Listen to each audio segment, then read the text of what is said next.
Montgomery, Alabama, le 2 mars 1955. Le bus était bondé. La chaleur était suffocante, mais ce n'était pas la température qui oppressait le plus. C'était le regard des autres, ceux qui exigeaient que Claudette Colvin, une jeune lycéenne noire de 15 ans, se lève pour laisser sa place à une passagère blanche. Elle regarda ses mains trembler sur ses genoux. Non, cette fois, elle ne bougerait pas. Ce n'est pas juste. J'ai payé mon billet, c'est mon droit. Sa voix, tremblante mais déterminée, résonna dans le silence pesant du bus. Le chauffeur, furieux, l'interpella. Les passagers blancs la fusillaient du regard. Les autres noirs, eux, baissaient les yeux résignés. Claudette ne bougea pas. La police arriva. On la traîna hors du bus, menottée sous les cris et les injures. Une gamine, traînée comme une criminelle. Claudette Colvin venait de commettre un acte de résistance historique 9 mois avant Rosa Parks. Mais son nom fut effacé. Effacé parce qu'elle était jeune, noire, pauvre et enceinte hors mariage, plus tard. Une image que les leaders noirs de l'époque jugeaient trop sulfureuse. Si ce geste vous touche, abonnez-vous à la chaîne RVM Lutte des Noirs pour que cette histoire ne soit plus jamais oubliée. Retour à ses origines, une enfant née dans l'injustice. Claudette naît en 1939 dans l'un des États les plus racistes du sud des États-Unis. Elle est élevée par ses grands-parents dans une maison sans électricité. Dès son plus jeune âge, elle apprend que le monde est divisé. Toilettes pour noirs, école délabrée, humiliation quotidienne. Mais elle est brillante, une élève studieuse, curieuse, passionnée par la justice. Elle dévore la Constitution américaine à 13 ans et demande à son professeur « Pourquoi les droits écrits ici ne s'appliquent-ils pas à nous ?» Ce professeur, Mrs. Geraldine Nesbitt, voit dans Claudette une flamme rare. Elle l'encourage à lire sur Harriet Tubman, Sojourner Truth, ces femmes noires qui ont lutté, crié, résisté. Claudette se forge une conviction. Un jour, elle se lèvera contre l'injustice. Mais personne ne pensait que ce jour viendrait si tôt. L'arrestation qui aurait pu tout changer. Le soir de son arrestation, elle est jetée en cellule. Sans appel à ses parents, une mineure. Elle sanglote, recroquevillée sur un matelas sale. Les policiers ricanent, certains la traitent de petite négresse arrogante. Ses camarades de lycée, eux, n'en reviennent pas. Ils sont fiers. Mais dans les hautes sphères du mouvement pour les droits civiques, une autre réaction prédomine, la peur. Peur que l'image d'une adolescente noire rebelle n'effraie l'opinion publique blanche. Alors Claudette est mise de côté. Pas d'article, pas de soutien, juste le silence. Laissez le chiffre 1 en commentaire si vous pensez qu'elle mérite qu'on réécrive son nom dans l'histoire. Les séquelles invisibles. Claudette retourne à l'école, mais elle est ostracisée. Même parmi les siens, on murmure « elle aurait dû se taire ». Elle tombe enceinte peu après. Son rêve de devenir avocate s'éloigne. Elle quitte Montgomery, s'exile à New York, devient aide-soignante. Pendant des décennies, personne ne lui reparle de ce jour-là. Mais elle se souvient. Chaque nuit. Elle se souvient de la main de la policière qui l'a frappée, du froid de la cellule, et de ce sentiment puissant d'avoir tenu tête à l'injustice, seule contre tous. Partagez cette vidéo si le courage de Claudette vous inspire autant que nous. Claudette Colvin n'a jamais demandé à être une héroïne. Elle voulait seulement être libre. Pourtant, c'est bien elle qui, par son acte de rébellion, a préparé le terrain pour le mouvement qui allait suivre. Quelques mois après son arrestation, le nom de Rosa Parks surgit sur les unes des journaux du pays. Elle aussi a refusé de céder sa place. Mais Rosa Parks, 42 ans, couturière respectée, membre de la NAACP, présentable selon les normes blanches de l'époque, sera choisie comme visage du boycott. Claudette, elle, est effacée. Une guerre d'images dans un combat de fond. Le choix de Rosa Parks n'est pas un hasard, il est stratégique. Les leaders noirs veulent une image propre pour représenter la lutte. Calme, mature, irréprochable. Pas une adolescente colérique et enceinte. Mais Claudette, elle, a été la première. Et elle n'a pas seulement refusé de se lever, elle a aussi témoigné en justice. En 1956, elle devient l'une des 4 plaignantes principales dans l'affaire Browder v. Gale, qui mènera à l'interdiction de la ségrégation dans les bus publics de Montgomery. Elle témoigne, debout, ferme, malgré les regards méprisants du juge. Elle ose tout dire. Elle ose revivre l'humiliation. Et pourtant, les livres d'histoire l'ignorent.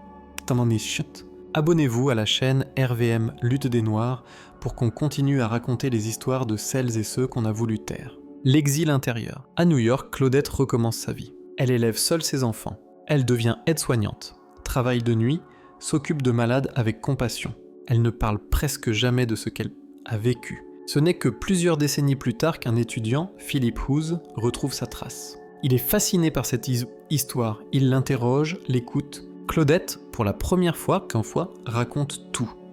Ce qu'elle a vu, ce qu'elle a ressenti, ce qu'elle a perdu. Ces mots sont crus, puissants, et j'avais l'impression que Dieu m'avait donné une mission. Mais l'histoire m'a laissé de côté.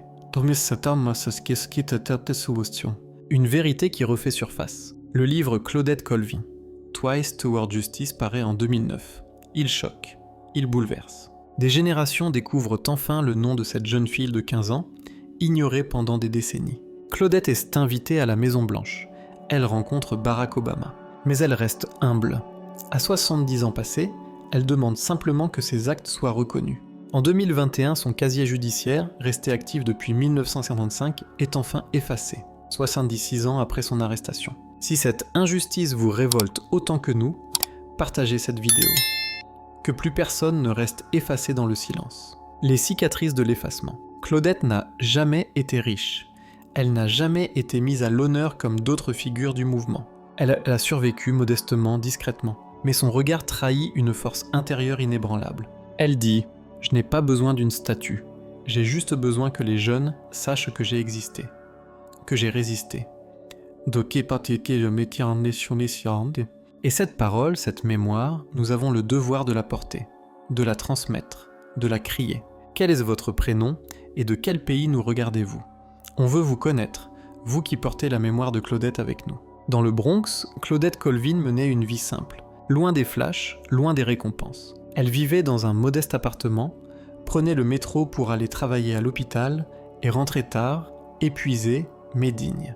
Elle avait 2 fils.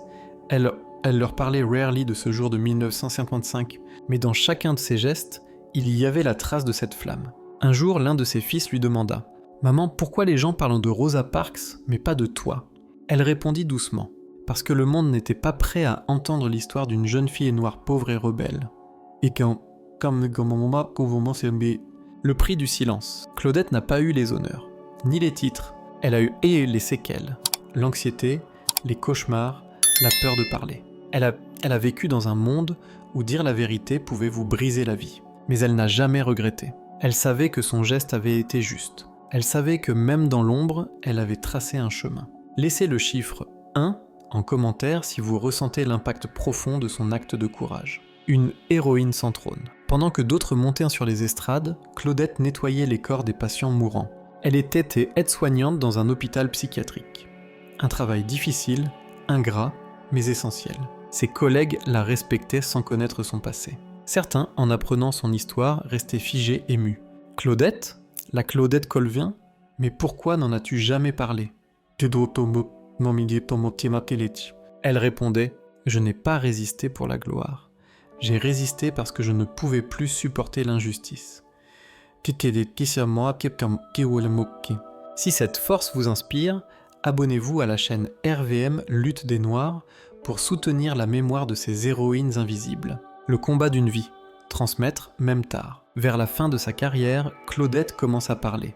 Elle donne quelques conférences, répond à des journalistes, écrit des lettres.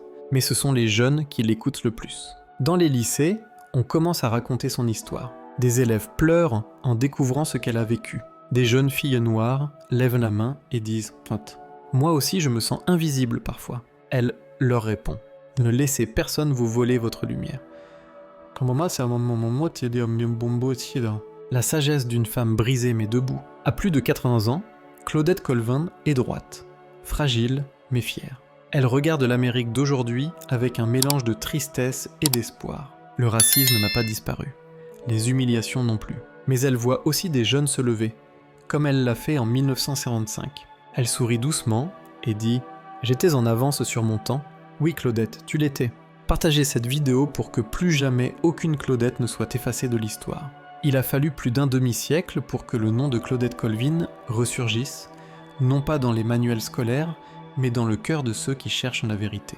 Sur internet, des militants ont commencé à partager son histoire.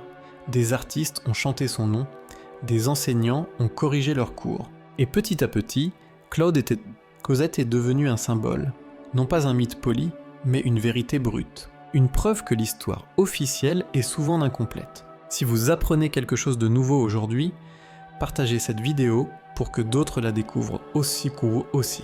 Les jeunes générations à ses pieds, un jour, lors d'une conférence dans une école, une jeune fille noire s'approche de Claudette. Elle pleure. Elle lui prend la main et dit « Tu es mon héroïne. Tu me donnes la force de tenir. » Comment oublier mieux comme mon... Claudette est bouleversée. Elle n'a jamais été préparée à ça. Elle serre la main de la jeune fille et répond « Ce n'est plus mon combat maintenant. C'est le tien. Mais sache que tu ne pars pas de rien. Tu pars de nous. » En mon temps, ces mots restent et ils résonnent dans les lycées, dans les ghettos, dans les communautés où l'on lutte encore pour respirer. Abonnez-vous à la chaîne RVM Lutte des Noirs si vous pensez que transmettre ces histoires est une mission sacrée. La reconnaissance institutionnelle, tardive mais précieuse. En 2021, enfin, Claudette Colvin obtient ce qu'elle attendait depuis si longtemps, l'effacement officiel de son casier judiciaire.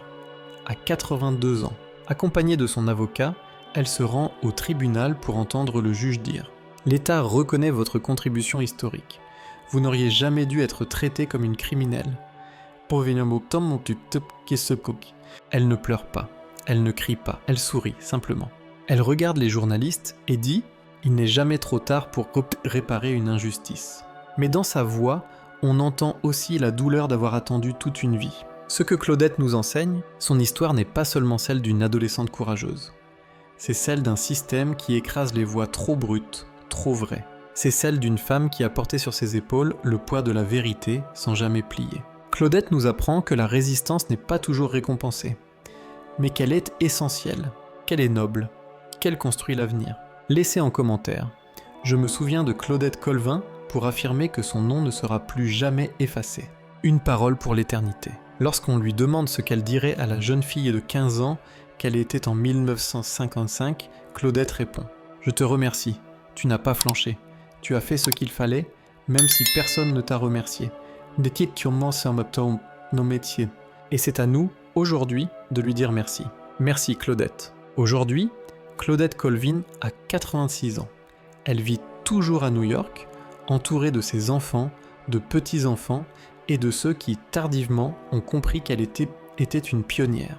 Pas seulement dans un bus de Montgomery, mais dans le cœur même de la lutte pour la dignité noire. Elle ne porte pas de médaille. Elle ne donne pas de leçons. Mais chaque mot qu'elle prononce est un appel à la justice, à la vérité. Une vérité que l'histoire avait voulu taire, mais que nous, ensemble, avons décidé de porter. Si vous avez été touché par cette histoire, abonnez-vous à la chaîne RVM Lutte des Noirs pour recevoir chaque jour un nouveau témoignage bouleversant. Une mémoire à défendre, une lumière à entretenir. Claudette Colvin ne voulait pas être une icône.